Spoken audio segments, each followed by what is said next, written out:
Time for the 49ers Rush Podcast.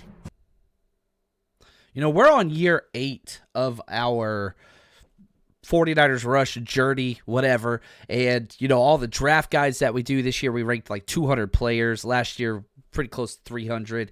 I mean, I don't know. We've ranked over 1,000 prospects in our time doing this. And it's funny because you get your first round guys that are like, man, this player could be an all-pro. It's easy to see the elite traits, the production, all that stuff. Second round, all right, could be elite, but there's some question marks. And then you get these day 3 guys that's like, man, you like this thing, but you hate this thing. You like this, but you hate that. But every now and then, you get a player that is just such a clean evaluation on day 3. And you don't know why. You don't know why. But, you know, you look at the 49ers and how they're just peppered with all these great 5th-round picks, right, and these day 3 picks that just pan out. Well, today's guy, number 32 on our list, safety Malik Mustapha, it's hard to find negatives. I understand why he went where he went, okay? He's not a first-round pick, not a second-round pick, drafted in the 4th round. He's a day 3 guy. And I kind of understand why, but the more you do research, the more you watch, the more you learn, the more you listen, it's just like, man, where are the negatives? He might not have the elite traits and ball skills and whatever else. Like, I get that. Find something wrong with them because you struggle with that. And I think he went probably where he should. I think 3rd or 4th round is kind of where I thought he belonged. He's just so clean. Shout out to Josh, executive producer of today's show. Malik Mustapha is wearing jersey number 43. 5'10", 210. Niners want to get as close to 6 foot, 200 as they can with all their DBs. 5'10", 210 works. A little bit shorter than you'd like, but thick. I don't know if this is a controversial statement. I don't think it should be. He's the best built physically human on the 49ers roster. Yeah, you know, everybody wants to talk about Nick Bosa and his quads and CMC, and you go on and on. That's fine. Malik Mustapha is him. He is the 49ers Mr. Universe. Just go look up just type in Malik Mustapha and you're just like, that's a human? That's a real human? Dude is jacked.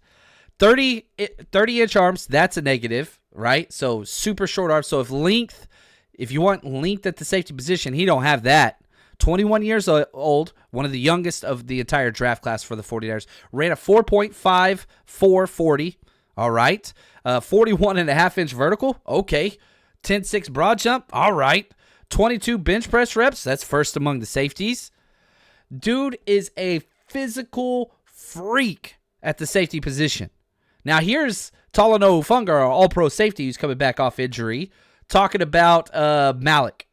Beefy, man, that dude is just like outlift everyone. It's like he's like a mini Dre, how they just walk around with this presence, but twitchy, athletic, smart, and a guy that's really just about his business and gets things done. So beefy, yeah, that is a term of endearment in the football community, and the dude he backs it up. Now you compare his metrics across other safeties on mockdraftable.com. Nick Cross, Nasir Adderley.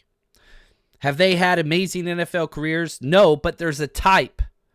And the athleticism, the speed, the explosiveness, the lower body, those are elite traits. Will they translate? We'll see.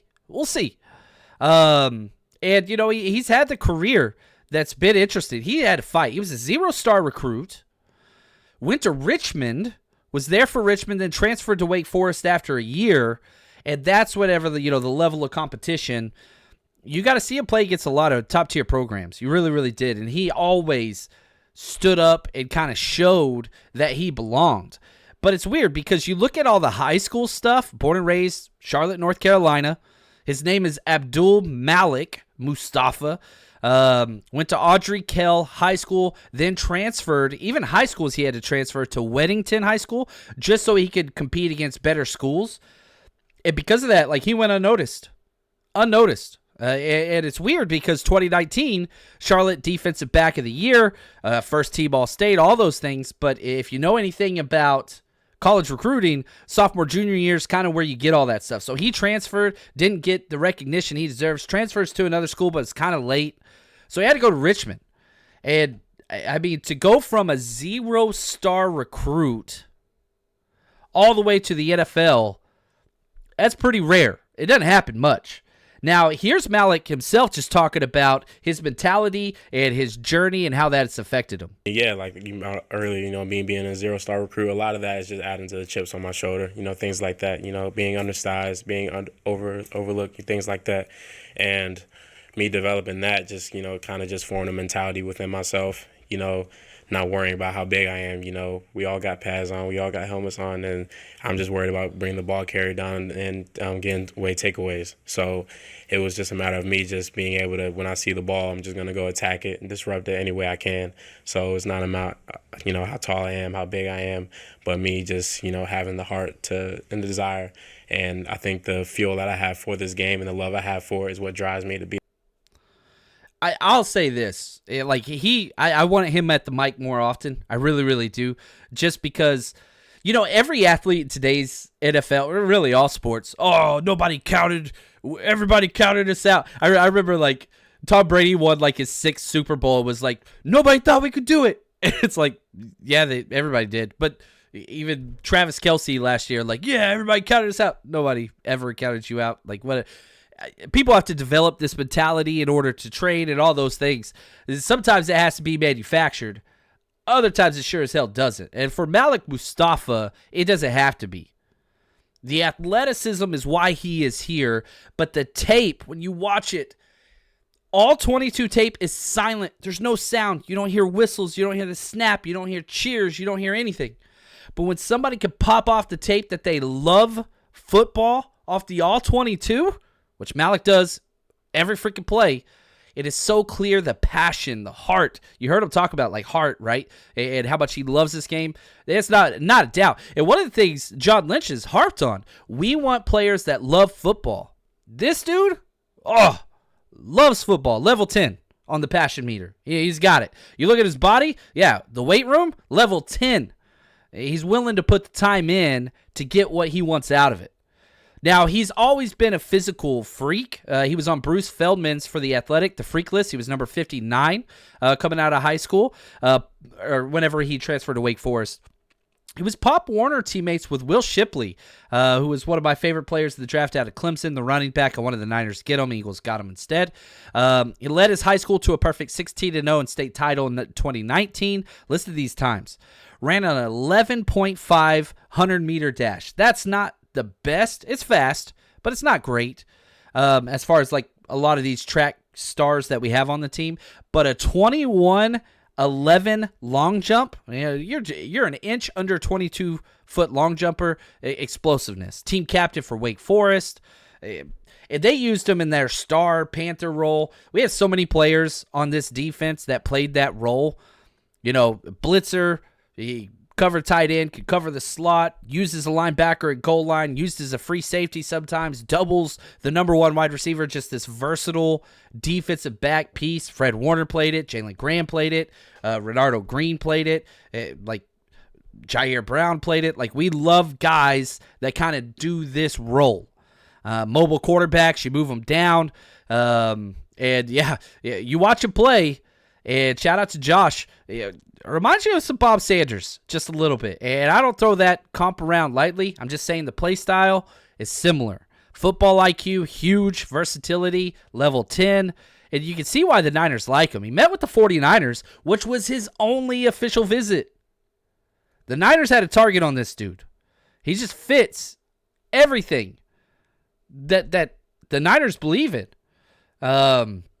Now, he's admitted to watching Hufanga in college and said that he even models his game after him. If he can get more of those instincts, that's huge. Grew up a Niners fan in a Dallas Cowboys fan's house. How cool is that? And so, that is just such a cool thing. And,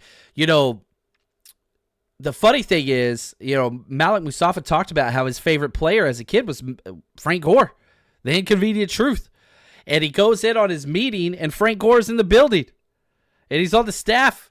And, like, how cool is that he gets to live into that? John Lynch said that Malik Mustapha was his favorite combine interview.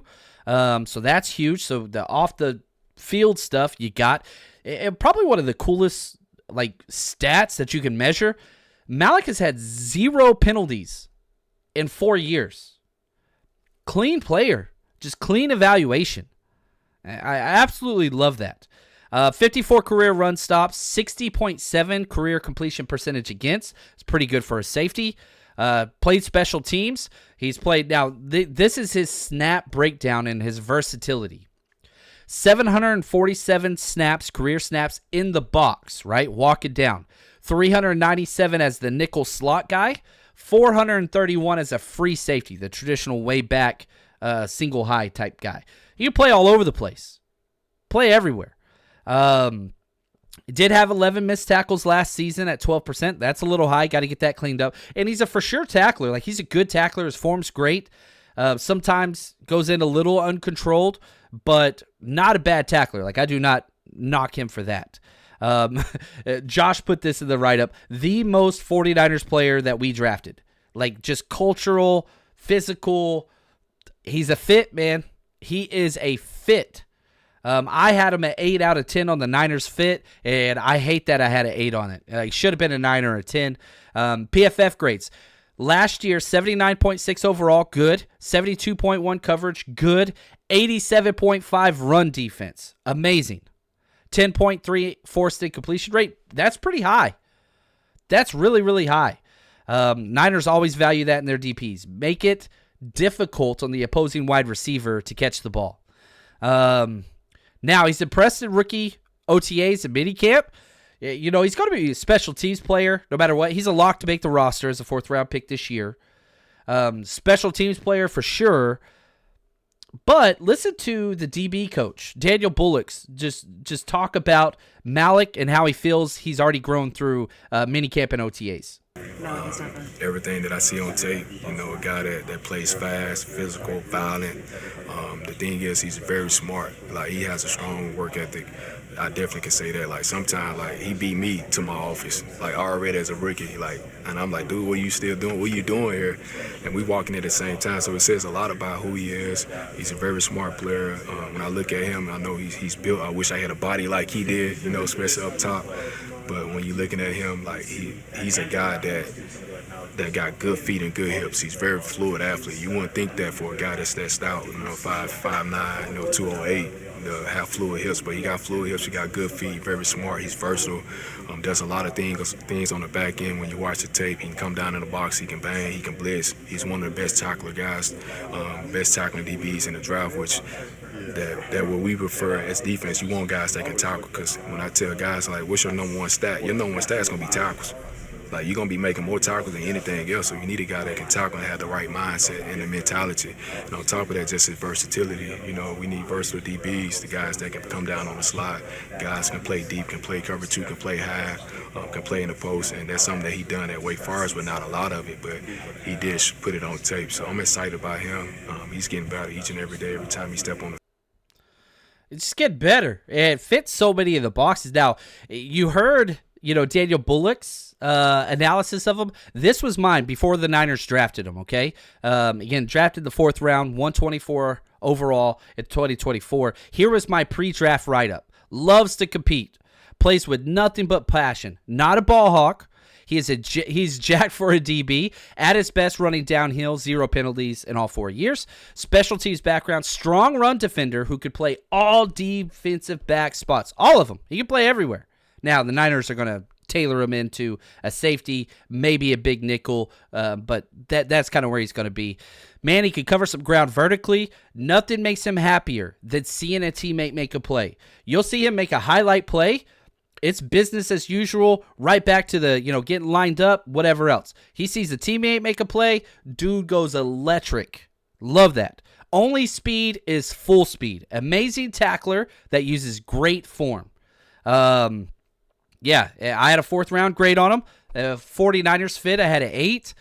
Should have been a 9 there. Should have been. The reason why I had him ducked is the lack of ball skills. It seems like lately they've been going after guys with a lot of interceptions. That's just not really who he is. You know, he had 1 interception last season. He's got 3 interceptions in his career. It really 1 interception, 2 pass breakups last year. So the ball skills, that's the knock. The lack of length, height, and arm length, that's a knock, and that's why he went where he went. Now, the Niners, 4-year deal. It's rookie, slotted contract, so $4.7 million. So we'll see what that goes. But you talk about this guy's played in 35 college games. Guess what? He started all 35. Dude showed up, transferred from Richmond, and it was just done. Now, the safety depth is interesting. How many are they going to keep? All right. Hufanga, if he's healthy, you know, he's on the pup now, but if Hufanga's healthy, he's starting. I know people are like, oh, Malik's going to take Hufanga's. No, pump the brakes a little bit. Talanoa Hufanga is way better than Jair Brown, way better than Malik Mustapha at this point in his career, and it's not close. Hufanga is clearly the safety 1, and it's not close. I understand the injury and all that stuff, but if Hufanga's healthy, that dude's playing, period. That's all there is to it. The Jair Brown's amazing, but it's Hufanga 1, Jair Brown 2, maybe George Odom 3. Nick Sorensen talked about how he's the most improved in coverage through minicamp, so we'll see how that goes in training camp. And then Malik Mustapha. The 49ers don't want a rookie out there early. I do think George Odom would get that nod, and maybe they'll sign another veteran guy to come in and, you know, shore that up. But Malik's going to play this year. There's no doubt about it. Now, let's just say hypothetically Hufanga's not ready to go week 1. I still think a veteran would fill that role. After the bye week, if a safety was down, that's going to be Malik Mustapha. Maybe he learns early. Maybe he catches on early and they're comfortable with it. But the 49ers way is not starting rookies week 1 unless, you know, you're a first-round pick. That's about it. And even then, it's still not guaranteed. So behind them, Eric Harris, Taylor Hawkins, Jalen Mahoney. A lot of guys, a lot of studs. But, you know, I really do believe Malik is going to have a role on special teams and will start games for the 49ers at some point. Safeties, we make our safeties be beyond physical. And if they get banged up, Malik can step in. Is he going to be the safety of the future? Seems that way.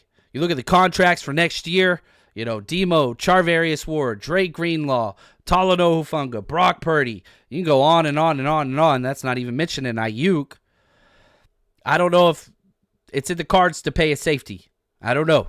49ers should draft somebody to replace the following year. The Aaron Banks rule. Malik seems to be that for Talanoa Hufanga. We'll see.